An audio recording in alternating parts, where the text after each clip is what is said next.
Back to back দুটো news দেখবার পর আমি ভিডিওটা করতে বাধ্য হলাম।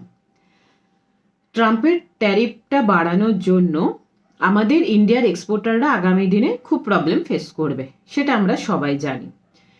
কিন্তু এক্সপোর্টারদেরকে বাঁচানোর জন্য আমাদের কেন্দ্রীয় সরকার 20,000 কোটি টাকা বরাদ্দ করেছে।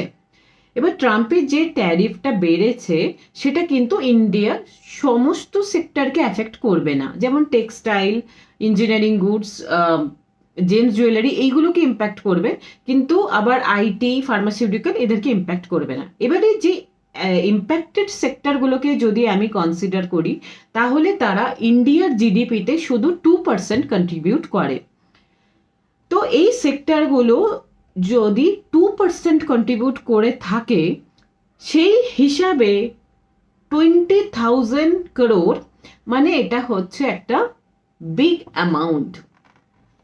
সেকেন্ড নিউজ হচ্ছে ডিপি ওয়ার্ল্ড পশ্চিমবঙ্গ আর গুজরাটের মধ্যে রেল পরিষেবা নিয়ে আসছে। মানে এখন পশ্চিমবঙ্গের দ্রব্য খুব ইজিলি গুজরাটে পৌঁছতে পারে।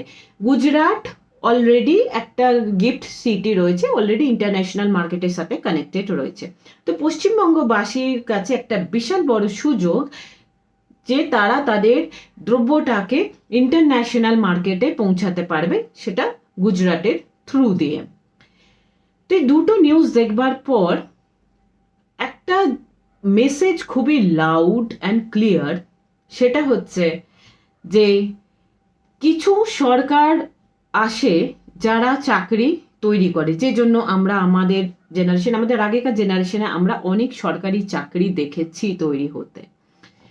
কিছু সরকার আসে, তারা সুযোগ দিয়ে দেবে, এবারে আমরা কতটা সুযোগ নিতে পারবো সেটা আমাদের উপর ডিপেন্ড করছে।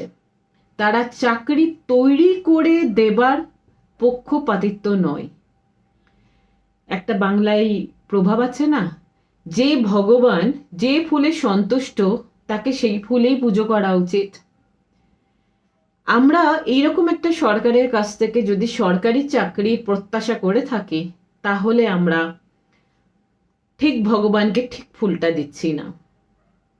তো এখন এটা আমাদের ভাববার বিষয় যে আমরা কোনটা চেঞ্জ করব, ভগবান না ফুল।